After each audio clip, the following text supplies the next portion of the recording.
નમસ્કાર વિદ્યાર્થી મિત્રો, સ્વાગત છે તમારું MWP એજ્યુકેશનમાં।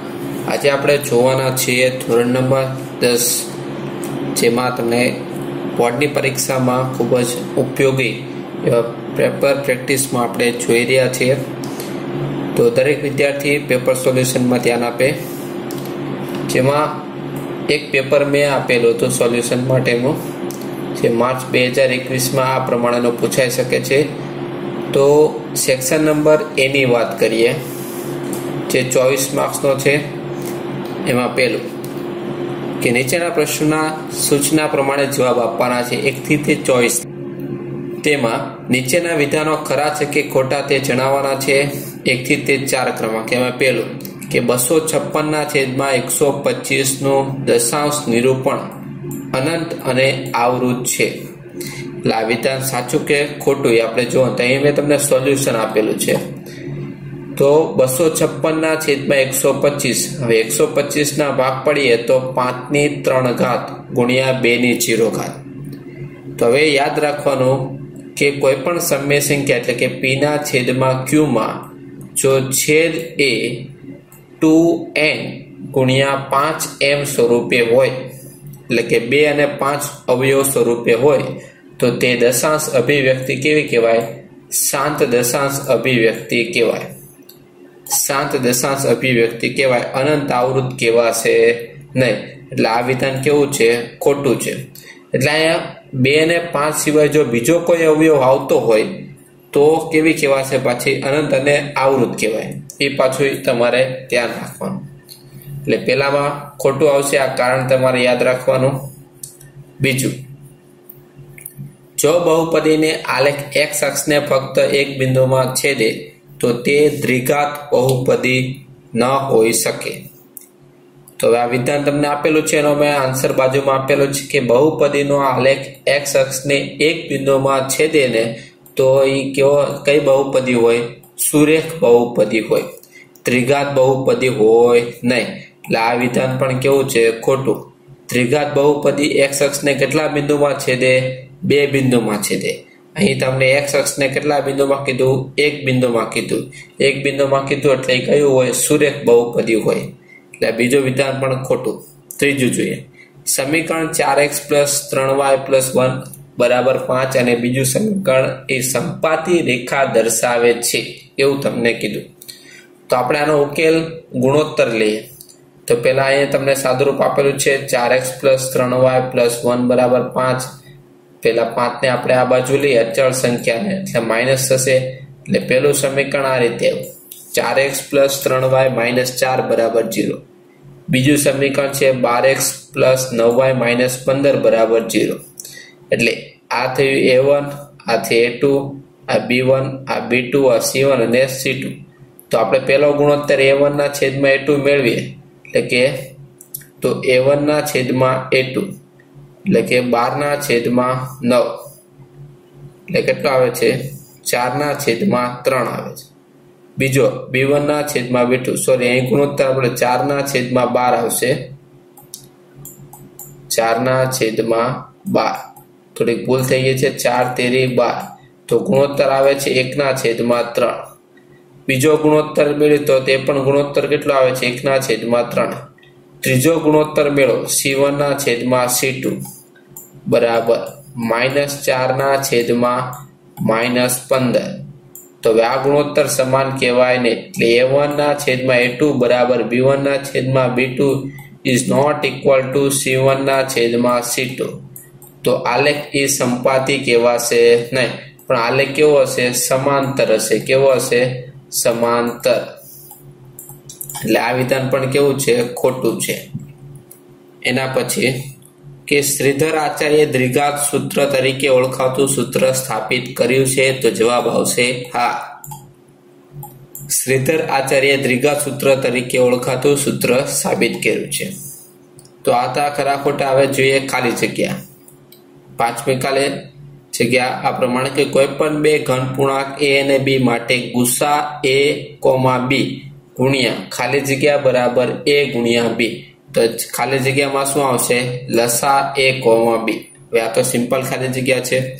એના પછી છઠ્ઠું જો x બરાબર 2 અને y બરાબર 3 એ સમીકરણ 5x - 3y બરાબર k નો ઉકેલ હોય તો k બરાબર કેટલા? 1 2 3 ઓપ્શન તમને આપ્યા.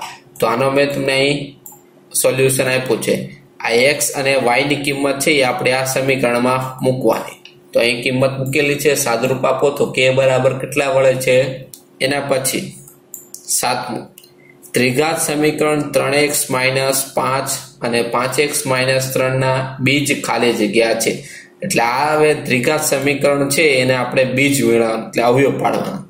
તો અહીં તમને આખું સંપૂર્ણ સોલ્યુશન આપેલું છે.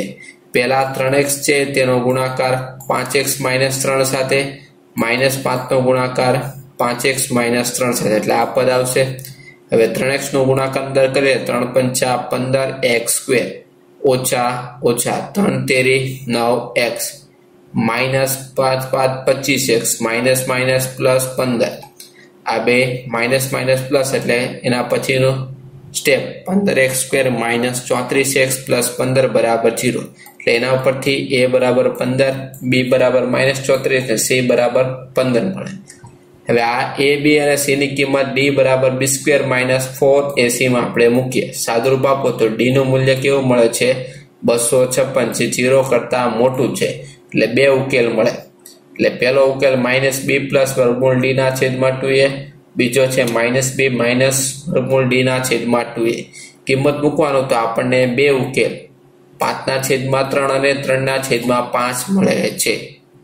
એટલે એનો જવાબ આવશે આ d, 5/3 અને 3/5. એના પછી આઠમું, ખાલી જગ્યા કે કોઈ પણ સમાંતર શ્રેણી માટે Sn - 2 Sn - 1 પ્લસ Sn - 2, અહીં થોડીક મિસ્ટેક છે, અહીં આવશે Sn - 1 અને n - 2 બરાબર ખાલી જગ્યા. તો an - 1 કે d કયું આવશે એમ તમને પૂછે છે. તો અહીં મેં આપેલો છે કે Sn - 2 Sn પ્લસ Sn - 2. હવે અહીં બે વખત Sn - 1 છે એટલે મેં વિભાજિત કર્યા. જો Sn માઇનસ આ એક વખત Sn - 1, આ બીજી વખત Sn - 1 પ્લસ Sn - 2. હવે બેની પેર બનાવવાની. એટલે પેલું પદ આખું કૌંસમાં માઇનસ કરીને બીજું પદ લખો એટલે નિશાની બદલાય છે. હવે યાદ રાખવાનું કે Sn માઇનસ Sn - 1 કરો એટલે એ કોનું સૂત્ર કહેવાય? an નું. તો Sn - 1 માઇનસ Sn - 2 એ સૂત્ર કોનું કહેવાય? n - 1. તો એનો મતલબ કે આની જગ્યા ઉપર an આવશે ને આની જગ્યા ઉપર an - 1. તો એ તો કોનું સૂત્ર છે? સામાન્ય તફાવત d. એટલે જવાબ કેટલો આવશે? d આવે.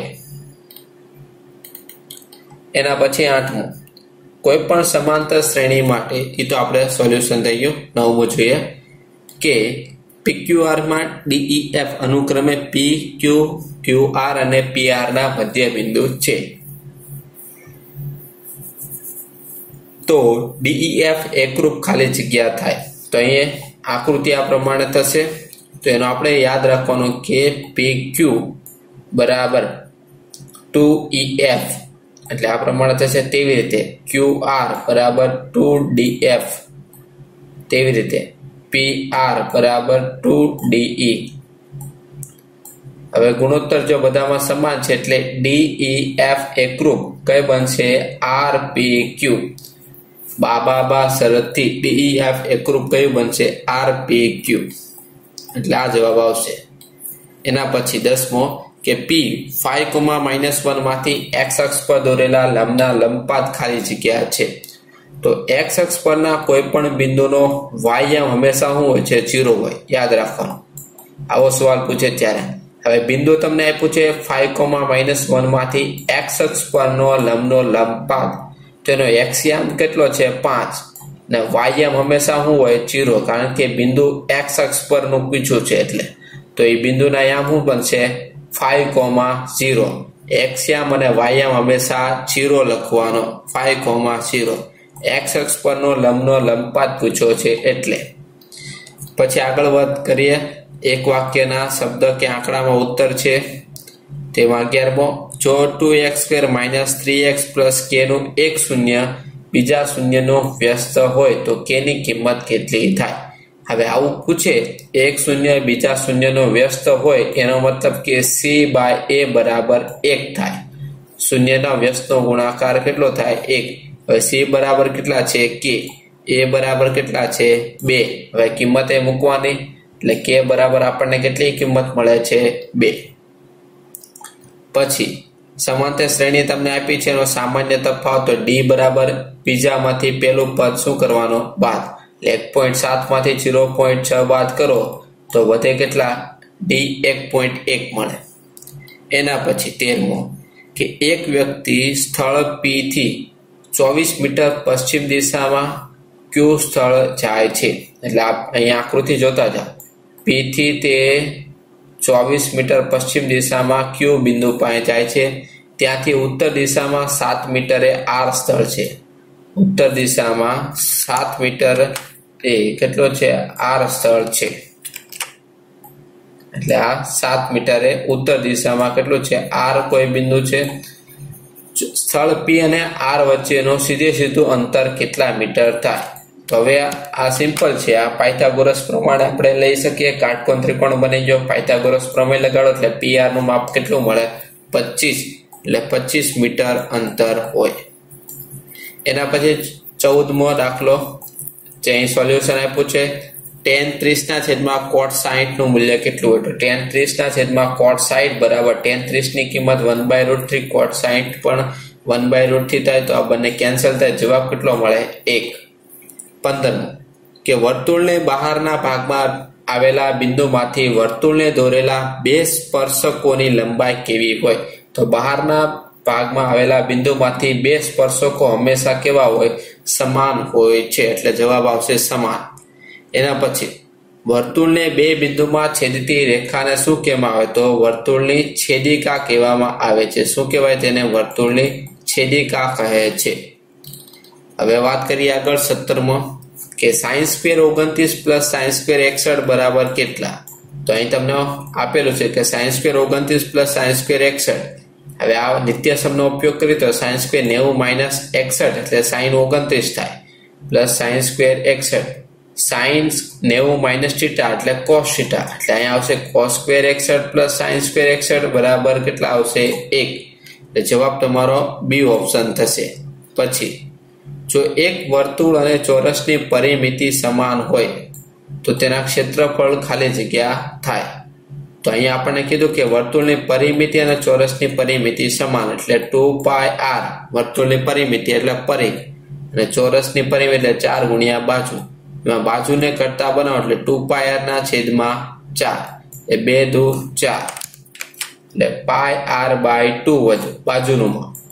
હવે તેમના ક્ષેત્રફળનો ગુણોત્તર કીધો એટલે વર્તુળનું ક્ષેત્રફળ છેદમાં ચોરસનું ક્ષેત્રફળ લે એટલે πr² છેદમાં ચોરસનું ક્ષેત્રફળ લંબાઈ ગુણ્યા લંબાઈ એટલે બાજુ તમને આપી છે 2 વાર લખીએ πr/2 ગુણ્યા πr/2 તો આ પાઈ કેન્સલ. r² એટલે આ 2 r કેન્સલ તો વધે 1 ના છેદમાં પાઈ ના છેદમાં 4. હવે આ છેદનો છેદ અંશમાં પાઈ બરાબર 22 ના છેદમાં 7 તો 7 પણ અંશમાં થાય. ભાગ ચલાવો 2 દુ 4 અને 11 દુ 22 એટલે 14 ના છેદમાં 11 એટલે એનો મતલબ 14/11 મળે છે. પછી 19મો પોલા ગોળાનું ઘનફળ કેટલું થાય? પોલો ગોળો હોય એને આપણે વિચારીએ આ પોલો ગોળો છે તેમાં બે સપાટી હોય અંદરની સપાટી અને બહારની સપાટી. તો બહારમાંથી અંદરનું ઘનફળ બાદ કરવાનું એટલે આ થશે 4/3 પાઈ r1³ માઇનસ r2³. સોરી અહીંયા સ્ક્વેર છે એટલે આપણે ઘન વાળું સૂત્ર ગોતવાનો 4/3 પાઈ r1³ માઇનસ r2³. પછીનો 20મો સવાલ કે આવૃત્તિ વિતરણ માટે મધ્યક મધ્યસ્થ અને બહુલક સંબંધ દર્શાવતું સૂત્ર કયું છે?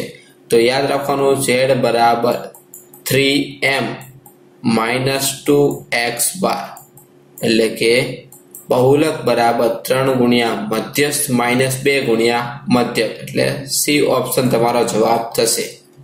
પછીનો 52 પત્તામાંથી એક પત્તું નીચે પડે તો તે પત્તું એકો હોય તેની સંભાવના કેટલી? તો સૌપ્રથમ એકા કેટલા હોય? ટોટલ 4 એકા હશે. ટોટલ કેટલા હોય? 4 એટલે કુલ પરિણામ છે 52. તો 52 માંથી 4 એકા એટલે 13 ચોક 52, એટલે જવાબ આવે 1/13, એટલે બી ઓપ્શન આવશે.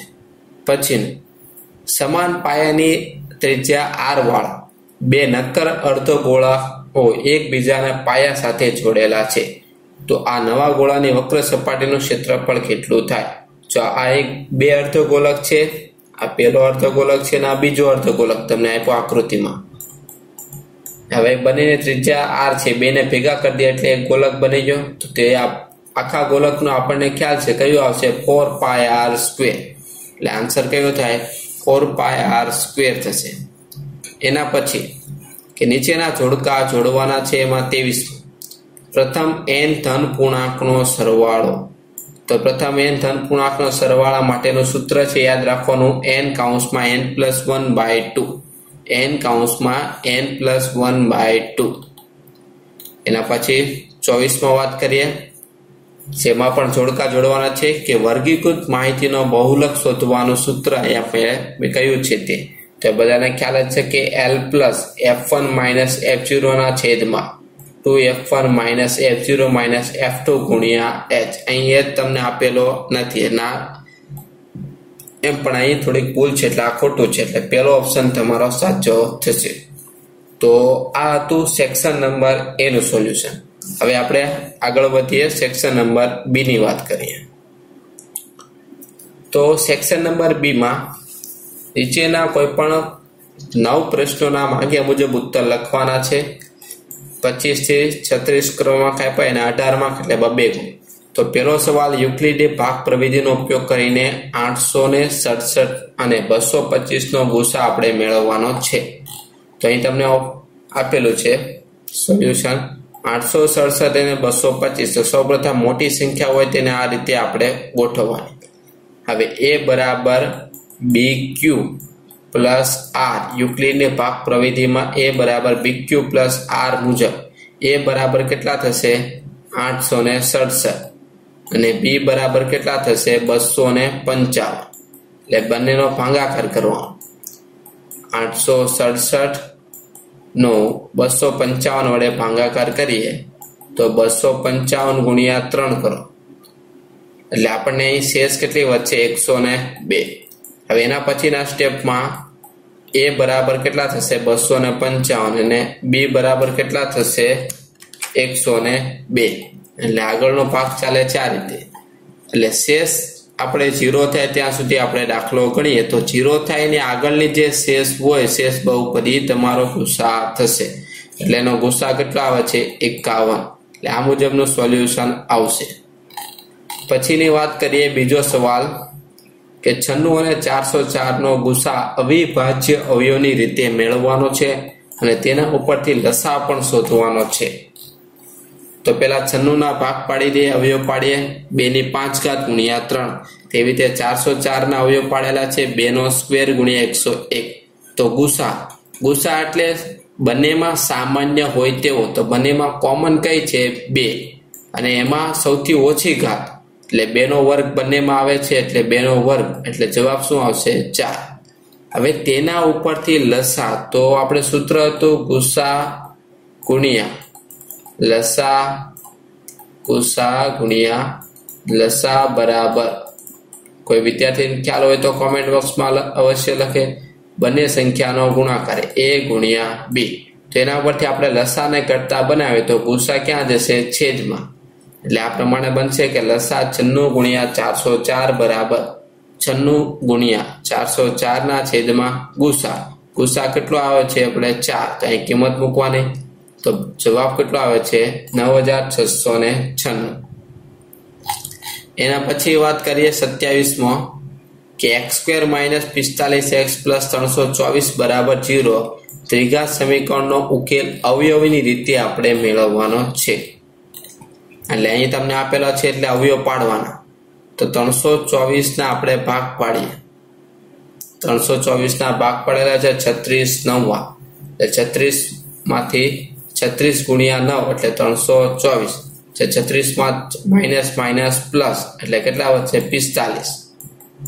એટલે અહીંયા કયા અવયવ આવશે? -45 જગ્યાએ -9 અને -36.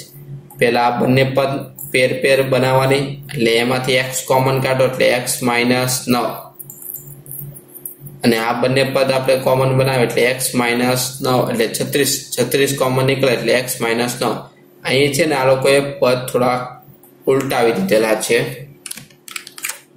એટલે 36 છે તે આગળ લીધેલા છે, 9 છે ભાઈ પાછળ લીધા, પછી આગળ સાદુરૂપ આપેલું છે એટલે 2 આ જવાબ મળ્યા, x બરાબર 36 અને x બરાબર 9.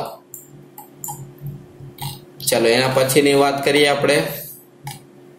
તો કોઈ સમાંતર શ્રેણીમાં 17મું પદ 10મા પદ કરતા 7 વધુ હોય તો તેનો સામાન્ય તફાવત d મેળવવાનો કીધો છે. શું કીધું?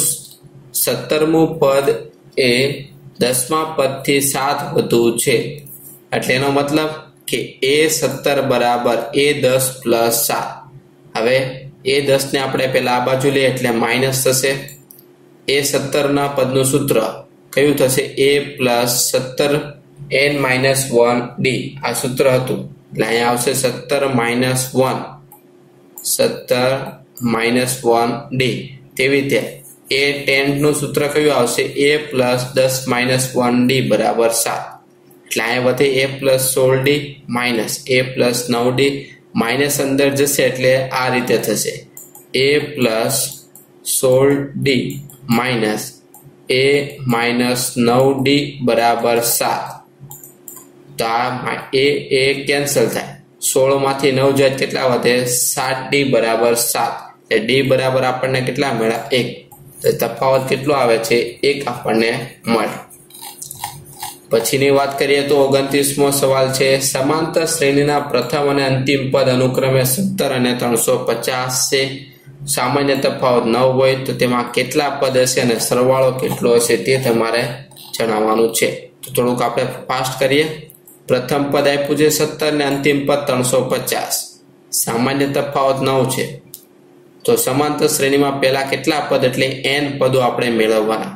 એટલે સૂત્ર છે એ n બરાબર a plus n minus 1 d. n ની જગ્યા ઉપર આપણે કેટલા લખીએ? 350. કરતા બનાવો. a બરાબર છે 17, l બરાબર એટલે n બરાબર કિંમત મૂકવાની એટલે તમને n બરાબર કેટલા મળે છે? સાદુરૂપ આપો એટલે n બરાબર 38 આપણને મળે છે. હવે એનો સરવાળો મેળવ્યો છે એટલે 38 પદનો સરવાળો સૂત્ર Sn બરાબર n/2 a plus l. n ની જગ્યા ઉપર 38 ના છેદમાં 2, એ પહેલું પદ છે 17 અને છેલ્લું પદ 350. ભાગાકાર ચલાવે એટલે 19 દુ 38 ને 19 અને આ 367 નો ગુણાકાર કેટલો આવે છે? 6973. એના પછીનો tan a બરાબર cot b હોય તો સાબિત કરો કે a પ્લસ b બરાબર 90°. તો જોઈએ tan a બરાબર cot b એટલે હવે tan ને cot સ્વરૂપમાં લખવાનું તો cot ને tan તમે કોઈ પણ એકને લખીએ તો અહીં મેં tan ને આપણે cot સ્વરૂપમાં લખ્યું એટલે કે cot 90 માઇનસ a બરાબર cot b. cot 90 minus a બરાબર cot b એટલે થીટા બંનેના સમાન છે એટલે 90 માઇનસ a બરાબર b. એને આ બાજુ લઈ જાઓ એટલે પ્લસ થાય એટલે a પ્લસ b નું કિંમત આપણને કેટલું મળે છે? 90°. એના પછી 31માં જોઈએ કે બે સમકેન્દ્રિત વર્તુળની ત્રિજ્યા 10 સેમી 6 સેમી છે. મોટા વર્તુળની જેવા નાના વર્તુળને સ્પર્શે તો તેની લંબાઈ શોધો એવું તમને પૂછેલું હતું.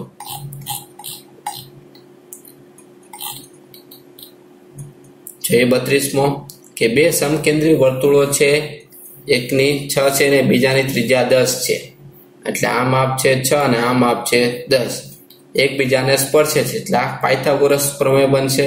પાયથાગોરસ પ્રમેય ADO ત્રિકોણમાં એટલે તેનાથી પહેલા AD નું માપ મેળવવાનું એટલે અહીં જો પાયથાગોરસનો પ્રમેય લગાવીને AD નું માપ મેળવ્યું કેટલું આવ્યું? 8. એટલે એનો મતલબ આ માપ કેટલું છે? 8 માપ છે. તો આ માપ પણ કેટલું થાય? 8. તો 8 ને 8 કેટલા થાય? 16. એટલે જીવાનું માપ આપણને કેટલું મળે છે? 16 મળે છે.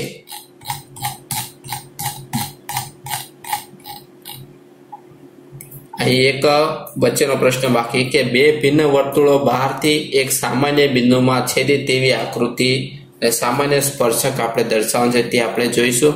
અને 33મો સાથે કેવો કેન્દ્રવાળા વર્તુળને બિંદુ P માંથી દોરેલા સ્પર્શકો P અને PB વચ્ચેનો 80 નો ખૂણો રચાતો હોય તો ખૂણો ઓપી એ કેટલો થાય? પેલે આપણે ઓલી આકૃતિ જોઈએ કે બે ભિન્ન કેન્દ્રવાળા વર્તુળની સામાન્ય જીવા એટલે એક બંનેના સ્પર્શકમાંથી સામાન્ય રેખા પસાર થાય તેવી એક આકૃતિ દોરવાની, એટલે આ પ્રમાણે આકૃતિ આવશે. પછી બીજો સવાલ હતો કે પી બિંદુમાંથી બે સ્પર્શકો પી અને પીબી છે. આ પી બિંદુમાંથી બે સ્પર્શકો પી અને પીબી દોરેલા છે. એપી બિંદુમાં આ માપ છે 80, તો આપણે AOB આ માપ આપણે મેળવવાનું છે. તો સૌપ્રથમ તો આપણે તો ખ્યાલ છે કે ત્રિજ્યા એ સ્પર્શકને લંબ હોય છે, એટલે આ બે ખૂણા કેવા આવશે 90. જો અહીં લખેલું છે OAP અને OBP બંનેના માપ કેવા આવશે 90. હવે આ ચતુષ્કોણ બની ગયો. ચતુષ્કોણમાં આપણી પાસે 1 2 3 ખૂણા છે, ચોથો ખૂણો આપણે મેળવવાનો. તો ચતુષ્કોણના ચારે ખૂણા સરવાળો 360 વાળું સૂત્ર મૂકી એટલે AOB નું માપ કેટલું આવે છે 100° મળે છે. હવે એના પછી આપણે 34મો સવાલ શું તમને પૂછેલો છે જોઈએ આપણે. 7 સેમી બાજુવાળા એક ઘનાકાર ખોખાનો એક ઘન દડો બરાબર બંધ બેસતો આવે તેવું મૂકેલું છે, તો દડાનું ઘનફળ આપણે મેળવવાનું છે. જોઈએ એનું આપણે સોલ્યુશન કે અહીં 7 સેમી બાજુવાળા ઘનાકાર ખોખામાં ઘન દડો બંધ બેસતો છે, માટે ગોળાની ત્રિજ્યા 7 સેમી હશે, એટલે 4/3 પાઈ r ક્યુબ. આ ખોખાની અંદર એક ગોળો બંધ બેસે છે, એટલે ખોખાની જે માપ છે એ તેની ગોળાની ત્રિજ્યા થશે એવું આપણને કીધું છે.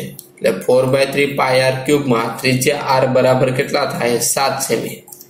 માપ લઈને આપણે આગળ દાખલો ગણવાનો એટલે તમને અહીં માપ મળશે. એના પછી વાત કરીએ તો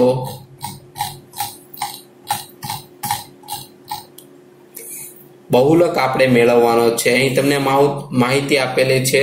બહુલક આપણે મેળવવાનું છે 0 થી 20, 20 થી 40. બહુલકનું આપણે તો આમાં સૌથી વધુ આવૃત્તિ કેટલી છે 61, એટલે આ તમારે ધ્યાનમાં રાખવાનું. આ તમારો બહુલક વર્ગ થશે.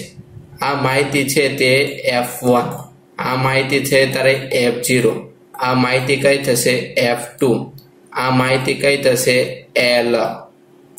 બરોબર, આ દરેક માહિતી આપણને મળી ગઈ અને બહુલકના સૂત્રમાં કિંમત મૂકવાની છે, એટલે આ પ્રમાણે તમને સાદુરૂપ મળે કે મહત્તમ આવૃત્તિ 61 છે એટલે બહુલક વર્ગ તો નક્કી થઈ ગયો. એટલે આ H F1 F0 F2 ની માહિતી મળે. એ સૂત્ર છે બહુલક બરાબર L plus F1 minus F0 છેદમાં 2F1 minus F0 minus F2 ગુણ્યા H સૂત્રમાં કિંમત મૂકવાની, એટલે બહુલક Z બરાબર આપણને કિંમત મળે. ચલો 36મો સવાલ હવે જોઈએ આપણે. આ સેક્શનનો સવાલ તમને આ પ્રમાણે રકમ આપેલી છે કે એક થેલામાં 3 લાલ 5 કાળા દડા છે. થેલામાંથી એક દડો યાદચ્છિક રીતે કાઢવામાં આવે અને તે લાલ હોય કે લાલ ન હોય તેની સંભાવના કેટલી છે તે આપણે મેળવવાની છે. તો થેલામાં કુલ કેટલા દડા છે 3 લાલ અને 5 કાળા, એટલે ટોટલ કેટલા થાય 8 દડા છે. હવે પેલું આપણે અંદર હાથ નાખીને દડો લાલ રંગનો નીકળે તેની સંભાવના કેટલી હોય, તો 8 માંથી 3 આવશે એટલે પેલામાં જવાબ 3/8.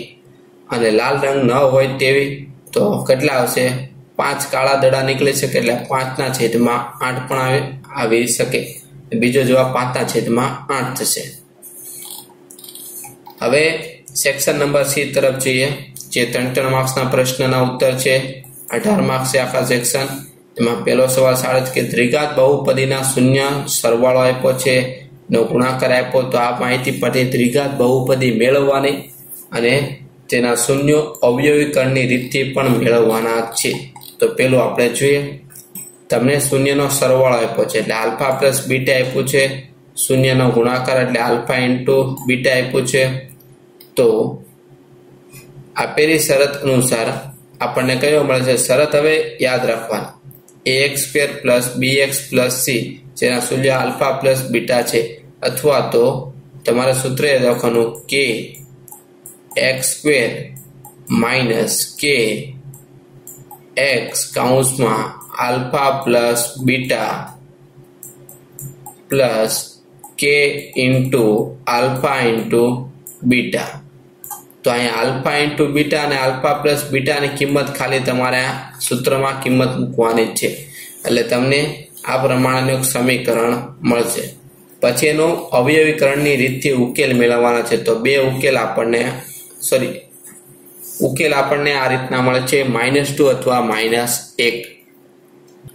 હવે આગળ વાત કરીએ 38મો સવાલ કે દ્વિઘાત બહુપદી 3x² - x - 4 ના શૂન્ય શોધો અને શૂન્યના સહગુણક વચ્ચેનો સંબંધ ચકાસવાનો છે. શૂન્યનો સરવાળો તમને આપ્યો છે 4/3 અને બીજું શૂન્ય આપ્યું છે 1, એટલે શૂન્યનો સરવાળો આપણે કરીએ +1 -1 એટલે કિંમત મૂકો તો 4 - 3/3 એટલે જવાબ આવે 1/3 બરાબર -b/a. તેવી રીતે શૂન્યનો ગુણાકાર તમારે મેળવો તેના ઉપરથી સૂત્ર સાબિત કરવું. એના પછીનું તમને આપેલું છે કે સમીકરણનો આપણે લોકની રીતે ઉકેલ મેળવવાનો છે, એટલે બાદબાકી કરીએ એટલે આ ઉકેલ આપણને આ પ્રમાણે મળશે અને એને તમારે y બરાબર mx+3 માં તમારે કિંમત મૂકવાની x અને y ની, એટલે તમને જવાબ મળશે m બરાબર કેટલા મળે છે -1. એના પછી તમને 40મો સવાલ આપ્યો કે દ્વિઘાત બહુપદી 1/2x - 3 + 1/x - 3 બરાબર 1 નું સાદુરૂપ આપવાનું છે. એટલે સૌપ્રથમ પેલા લસા લઈ લે, આ રીતે ક્રોસ લસા થશે ગુણાકાર, એટલે સ્ટેપ તમને કીધું નેક્સ્ટ આવશે. પછી x + 2x એટલે 3x - પ્લસ એટલે 8, એટલે આ પ્રમાણે આગળનું પદ આવશે. ચલો એના પછી હવે આગળ વાત કરીએ તો 10 ને 3 13x, ક્રોસ ગુણાકાર કરો એટલે એક પદ સાથે એક સાથે ગુણાકાર થાય એટલે સંખ્યા બેઠી 3x - 8 બરાબર 2x² - 13x + 15. હવે દરેક પદ આપણે આ બાજુ લઈ જાય એટલે તમને આ પ્રમાણેનું ફાઇનલ સમીકરણ મળશે. એમાં abcની કિંમત મળી છે d બરાબર b² - c માં 4ac માં આપણે કિંમત મૂકવાની. તો d નું કિંમત તમને 72 મળે છે. એના ઉપરથી 2 0 -b + વર્ગમૂળ d ના છેદમાં 2a -b - વર્ગમૂળ d ના છેદમાં 2a, આ બે શૂન્ય આપણે કિંમત મૂકવાની, એટલે આલ્ફા અને બીટાની કિંમત આપણને મળશે. પછી વાત કરીએ 41મો, તો બિંદુ a 2, -2b -7, 4 ને જોડતા રેખાખંડના ત્રિભાગ બિંદુના યામ આપણે મેળવવાના છે. તો ત્રિભાગ બિંદુના યામ માટે આપણે પહેલા ધારવું પડશે કે ધારો કે x અક્ષ પરનું બિંદુ px, 0 છે. સોરી, અહીંયા આપણે ત્રિભાગ બિંદુ માટે આપણે 42મો પહેલા સવાલ જોઈ લઈએ, પછી આગળ જોઈએ. ત્રિભાગ બિંદુ છે એટલે a અને p ના 3 ભાગ કરતા બે બિંદુ કયા છે, p અને q છે. માટે AP બરાબર PQ બરાબર QB થાય.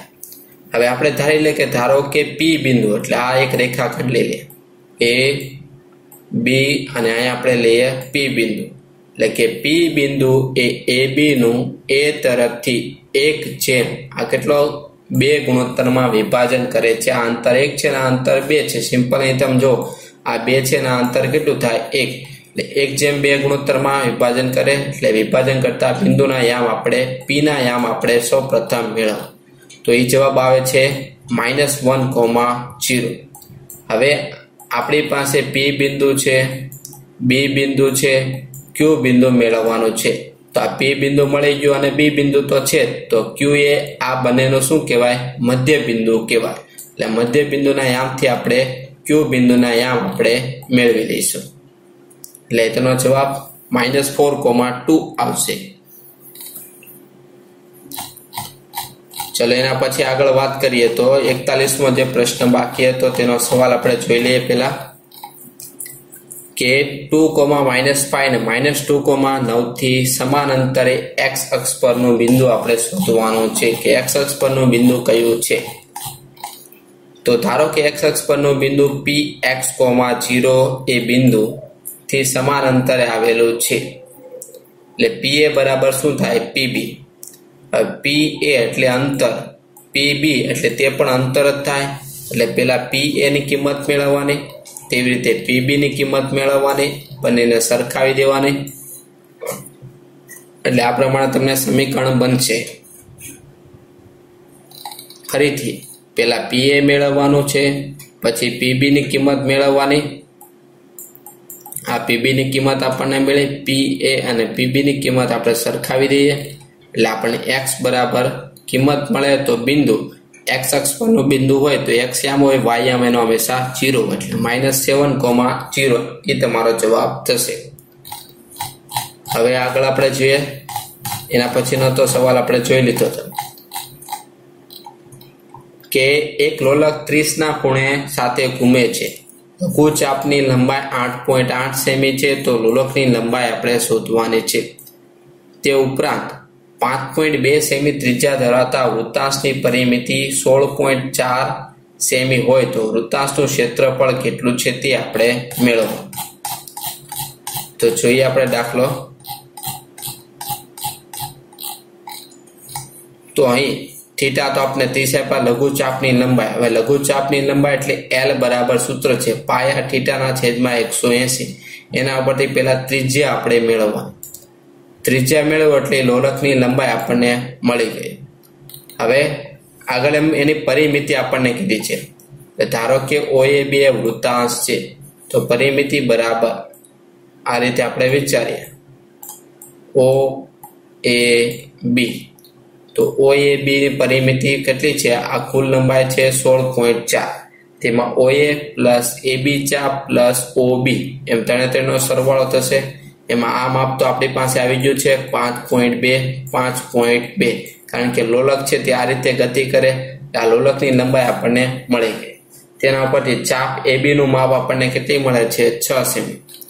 વર્તુળનું ક્ષેત્રફળ 1/2 ગુણ્યા L ગુણ્યા R. L એટલે ચાપ ગુણ્યા ત્રિજ્યા. બીજું એક સૂત્ર છે યાદ રાખવાનું, 1/2 L ગુણ્યા R. L ની કિંમત મૂકવાની. L એટલે ચાપની લંબાઈ કેટલી છે? 6. કિંમત મૂકી. ત્રિજ્યા આપણી પાસે તો 5.2 છે. તેના ઉપરથી વૃત્તાંશનું ક્ષેત્રફળ કેટલું મળે? 15.6. એટલે આ વૃત્તાંશનું ક્ષેત્રફળનું બીજું એક સૂત્ર છે, એ ખાસ કરીને તમે યાદ રાખશો. જ્યારે ચાપ આપી હોય ત્યારે આ સૂત્રનો ઉપયોગ કરવાનો. પછીનો હવે 44મો દાખલો જોઈએ. દાખલામાં આપણને શું કીધું છે તે કે 10 સેમી ત્રિજ્યા વાળા વર્તુળની જીવા કેન્દ્ર આગળ કાટખૂણો આંતરે. તેને અનુરૂપ લઘુ વૃત્તખંડ અને ગુરુ વૃત્તાંશનું ક્ષેત્રફળ આપણે શોધવાનું છે.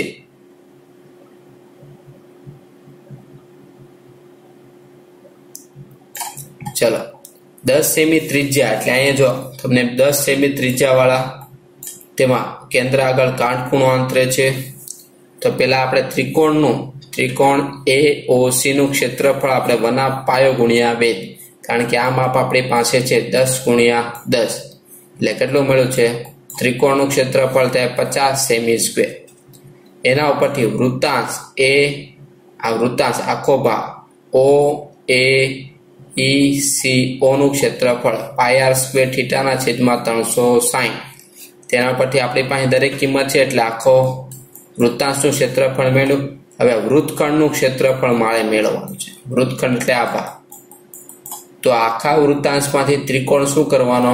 બાદ. એટલે વૃત્તાંશમાંથી ત્રિકોણ બાદ કરો એટલે જવાબ કેટલો આવે છે? 28.5. એના પછી છે ગુરુ વૃત્તાંશનું ક્ષેત્રફળ. તો આખા વર્તુળમાંથી લઘુ વૃત્તાંશ બાદ કરી દેવાનો. એટલે વર્તુળના ક્ષેત્રફળમાંથી લઘુ વૃત્તાંશ બાદ કરો એટલે જવાબ આવ્યો 235.5 સેમી સ્ક્વેર. ચલો 45મો હવે સવાલ જોઈ લઈએ આપણે. સવાલ આપણે શું છે તેના આધારે આપણે જવાબ કે એક ખોખામાં 1 થી 90 સુધીના અંક લખેલી 90 ગોળ તકતીઓ છે. જો ખોખામાંથી એક ગોળ તકતી યાદચ્છિક રીતે કાઢવામાં આવે અને તેના ઉપર પેલું 2 અંકની સંખ્યા, પૂર્ણ વર્ગ સંખ્યા અને 5 વડે વિભાજ્ય હોય તેવી સંખ્યા એટલે એવો ગોળો નીકળે, એની સંભાવના શું થાય તે આપણે મેળવવાની છે. તો આપણે જોઈએ, આપણે ટોટલ આપણે ખોખામાં કેટલી ગોળીઓ નાખવાની છે? 90. એટલે ખોખામાં કુલ 90 શક્તિની સંખ્યા છે એટલે કુલ પરિણામ 90. હવે પેલો પ્રશ્ન એમ કીધું કે આપણે તેમાંથી 2 અંકની સંખ્યા વાળા ગોળા નીકળે એની સંખ્યા કેટલી? તો 2 અંકની સંખ્યા વાળા ટોટલ કેટલા ગોળા હશે? 81 ગોળા હોય. સિમ્પલ છે 10, 11, 12, 13, 14, 15, 16, 17, 18, 19, 20 થી 90 સુધી લ્યો, 90 માંથી 1 થી 9 બાદ કરો એટલે 81 થાય. સાદુરૂપ આપો એટલે પહેલાનો જવાબ આવે 9/10. બીજું, તે ગોળો પૂર્ણ વર્ગ સંખ્યા વાળો હોય તો પૂર્ણ વર્ગ સંખ્યા કઈ કઈ છે આપણે અહીં મેં તમને આપેલી છે 1, 4, 9, 16, 36, 49, 64 અને 84. એટલે 9 ટોટલ છે એટલે એનો જવાબ આવશે 1/10.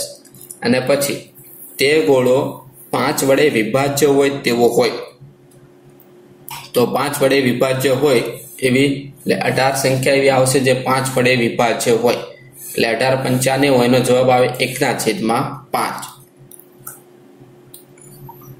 તો આ તો આપણો સેક્શન નંબર સી. હવે છે સેક્શન નંબર ડી, જે 4 ગુણના પ્રશ્ન છે, 20 માર્ક્સનો સવાલ છે, જે મોસ્ટ ઓફ બધા વિદ્યાર્થીઓને આવડતો જ હશે. ખાલી આપણે ઉપર છેલ્લી માહિતી મેળવી લે. પેલો છે પાયથાગોરસનો પ્રમેય, આપણને પૂછેલો હતો. હવે 47મો દાખલો એમ કીધું કે ત્રિકોણ ઓડીસી એકરૂપ ઓબીએ છે.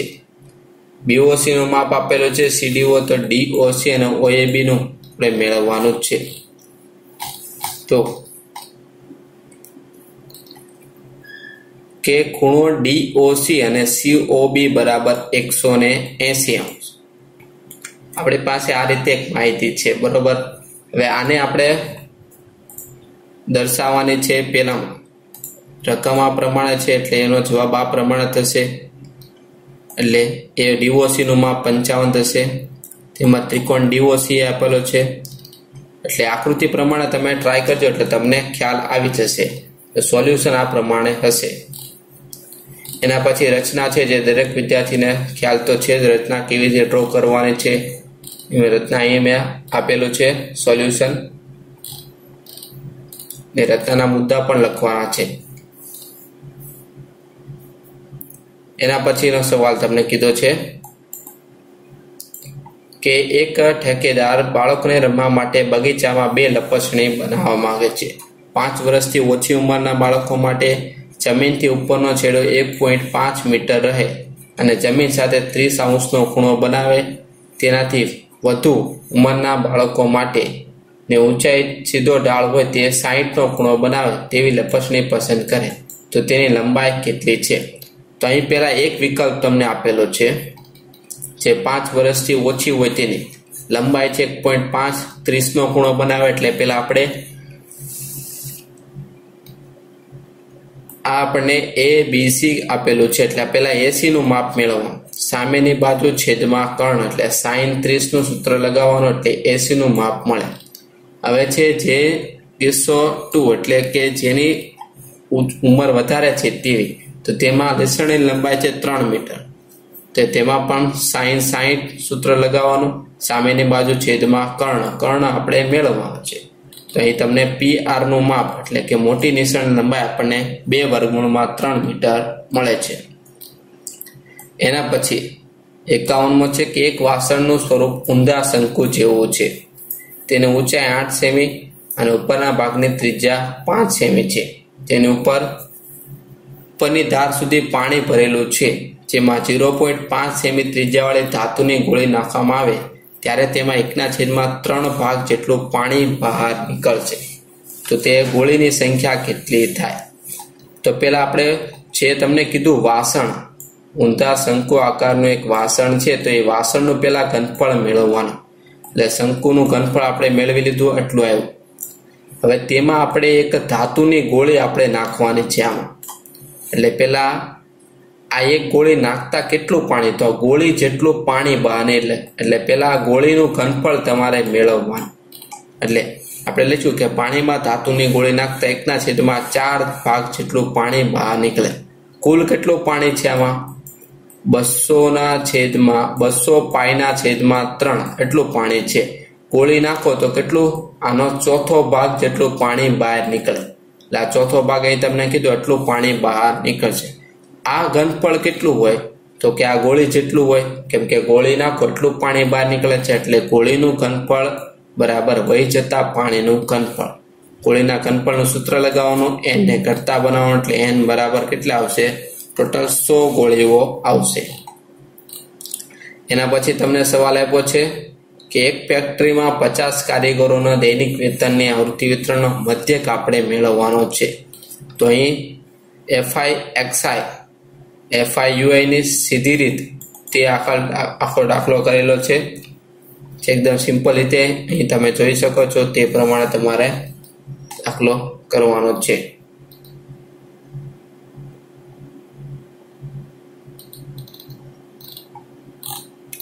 પછી છે 53મો કે સ્થાનિક ટેલિફોન યાદીમાંથી 100 અટક યાદચ્છિક રીતે પસંદ કરવામાં આવે તે અંગ્રેજી મૂળાક્ષરના અક્ષરોનું આવૃત્તિ વિતરણ કોષ્ટક આપેલું છે.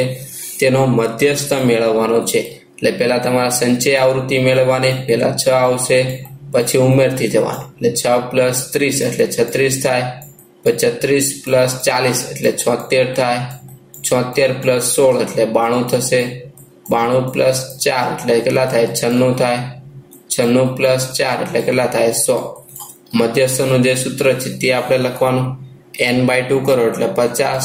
તો સંચય આવૃત્તિ 50 કરતાં વધુ કઈ છે? આ 76 વાળું. તો એ તમારો મધ્યસ્થ વર્ગ કયો થાય? 7 થી 10. મધ્યસ્થ વર્ગ થાય તેના આધારે આપણે કિંમત બધી લખવાની. આ થાય આવૃત્તિ. આ માપ છે L અધસીમા. આ થશે CF સંચય આવૃત્તિ. દરેક કિંમત આપણે સૂત્રમાં મૂકવાની એટલે તમને મધ્યસ્થ મળશે. તો વિદ્યાર્થી મિત્રો, આ તો આપણું પ્રેક્ટિસ પેપર જે તમને આ પ્રમાણે બોર્ડની પરીક્ષામાં પૂછાઈ શકે છે. તો સોલ્યુશન પસંદ આવ્યું હોય તો તેને લાઈક આપવાનું ભૂલશો નહીં. તેમજ આવા સોલ્યુશન અમે અમારી યુટ્યુબ ચેનલ પર મૂકીએ છીએ. તો તમે તમારા ફ્રેન્ડ સર્કલમાં અમારી ચેનલને લિંક અવશ્ય શેર કરશો. અને જો સબસ્ક્રાઇબ કરવાનું બાકી હોય તો ઝડપથી સબસ્ક્રાઇબ કરો. Thank you. હવે મળીએ આપણે નેક્સ્ટ લેક્ચરમાં નવા પેપર સોલ્યુશન સાથે. આભાર. જય હિન્દ.